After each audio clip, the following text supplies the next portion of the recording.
been co-champions. 3-0 test. মানে আপনি actually ক্রিকেটকে যদি ভালোবাসেন, আপনি আসলে এখানে আসলে আপনার আসলে মনটা ভালো হয়ে যাবে। শ্রীলঙ্কান ক্রিকেট মিউজিয়াম, এই মিউজিয়ামটা আমরা একটু আসলে আপনাদেরকে ঘুরে দেখাতে চাই। আসলে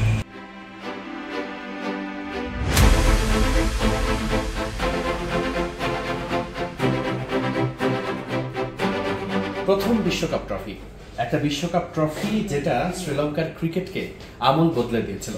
অর্জুনা রানাতুঙ্গার এই ট্রফি জেতার সময় শ্রীলঙ্কা কিন্তু খুব বড় একটা দল ছিল না, কিন্তু তারপরও তারা বিশ্বকাপ জিতেছিল। সেখান থেকেই শ্রীলঙ্কার বড় দল হয়ে ওঠা। ছোট্ট একটা এরিয়া, আমার আশেপাশে এই এরিয়াটা সর্বোচ্চ আপনি যদি স্কোয়ার ফিট হিসাব করেন 1000 স্কোয়ার ফিটের মতো হবে।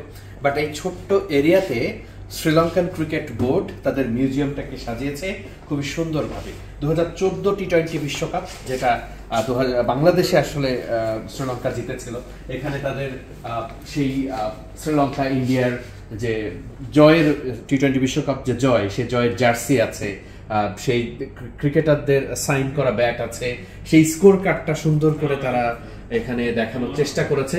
এবং বাংলাদেশে অর্জিত সেই আয়োজনের সব ছবি কিন্তু তারা এখানে সংরক্ষণ করেছে। খুব ছোট্ট জায়গায় কিভাবে অর্গানাইজড ভাবে তারা সেটা করতে পারে।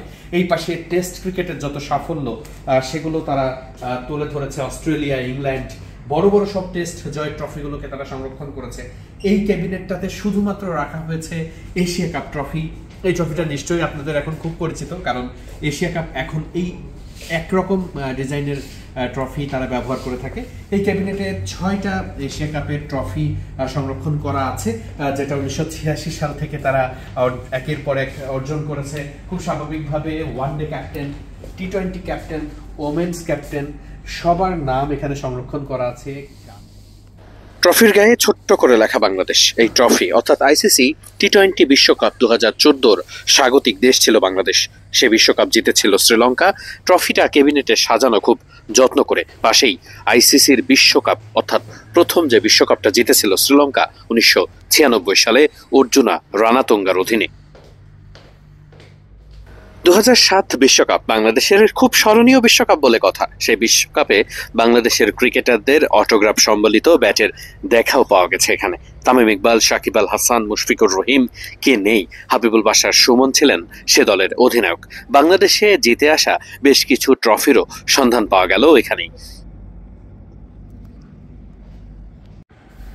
Mahendra Rajapaksa stadium, Premadasa international cricket stadium, Galle international stadium, P Sara Oval, শ্রীলঙ্কার যত সব স্টেডিয়াম আছে সেগুলো ভালোভাবে সুন্দরভাবে ফুটিয়ে তোলা হয়েছে। কত সালে কত ঐতিহ্যগত সব অর্জন সেগুলো দেওয়ালে স্থানান্তর পেয়েছে খুব দারুণভাবে। শ্রীলঙ্কান ক্রিকেটের এই মিউজিয়ামটা আপনি যত দেখবেন ততই মুগ্ধ হবেন। 3-0 টেস্ট। Yes.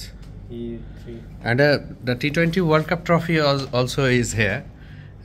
এই ভদ্রলোক শ্রীলঙ্কান ক্রিকেটের মিডিয়া ম্যানেজার। তিনি আবার এই মিউজিয়ামের ইনচার্জের দায়িত্বে। তিনি নিজেই আমাদেরকে ঘুরিয়ে ফিরিয়ে দেখালেন কোন ট্রফি কোন কারণে কত সালে কাদের বিপক্ষে জেতা। মজাও করেছেন। ট্রফিগুলো দেখিয়ে দেওয়ার সময় তিনি নিজেও যেন অনেকটা আবেগী হয়ে উঠেছেন। That was shared by India and Sri Lanka. এই মুহূর্তে আমরা আসলে অবস্থান করছি শ্রীলঙ্কার মিউজিয়ামে। সেই মিউজিয়ামে আমাদের সঙ্গে রয়েছেন শ্রীলঙ্কার মিডিয়া ম্যানেজার। আমরা একটু তার সঙ্গেও এই মিউজিয়ামটা নিয়ে একটু কথা বলবো। Brother, I am very delighted to come here and thank you for inviting us. So can you just the story, the behind the story of this museum, how Sri Lanka preserved their achievements here so that people can get attention and inspirations from them. Yeah, this museum was built in 2019 and the idea was to preserve and showcase Sri Lanka's cricketing legacy to the international world. I mean, if you can, when you walk around, you can see the number of trophies that we have, the number of achievements our players have achieved during the past, and top among them is the 1996 World Cup, in the T20 World Cup. You can see the number of Asia Cup victories, and we do have a test segment on the other side. ছোট্ট একটা জায়গায় কিভাবে মিউজিয়ামটাকে সাজিয়ে রাখা হয়েছে সেই অভিজ্ঞতায় বলেছেন প্রসন্ন নিজেই। even there are trophies that we have preserved here before the Test era, where we played our first Test match in 1982. But before that era, even the trophies that we played, cricket that we played, we have multiple of trophies preserved here. So it's a small place, but I mean, you can see the number of well organized and number of trophies that people can come and have a look. Actually, the idea is to inspire the younger generation and to give motivation to them, and also to showcase to the world the cricketing legacy that we have. যারা test খেলেছে, যত test cricketer যত সালে তারা start হয়, তাদের নামগুলো ঠিক এভাবেই লিপিবদ্ধ করা হয়। এক কথায় আসলে টেস্ট ক্যাপ্টেনদের নামটা আমরা দেখছি, শ্রীলঙ্কান অল ক্যাপ্টেনদের নাম আছে 1892 সাল থেকে শুরু করে 1979 সাল পর্যন্ত। মানে আপনি অ্যাকচুয়ালি ক্রিকেটকে যদি ভালোবাসেন, আপনি আসলে এখানে আসলে আপনার আসলে মনটা ভালো হয়ে যাবে খুব স্বাভাবিকভাবে। এত ছোট একটা জায়গায় এত সুন্দর অ্যারেঞ্জমেন্ট, এটা দেখে একটু কিন্তু হতাশাও লাগে। বাংলাদেশ ক্রিকেটেরও তো কম বেশি অনেক সাফল্য আছে, অল্প হলেও সাফল্য আছে। সেই সাফল্যর গল্পগুলো দেখার জন্য সাধারণ দর্শক যারা রয়েছেন, বাংলাদেশ ক্রিকেটকে যারা ভালোবাসেন, তারা কিন্তু সেই জায়গাটা পান না।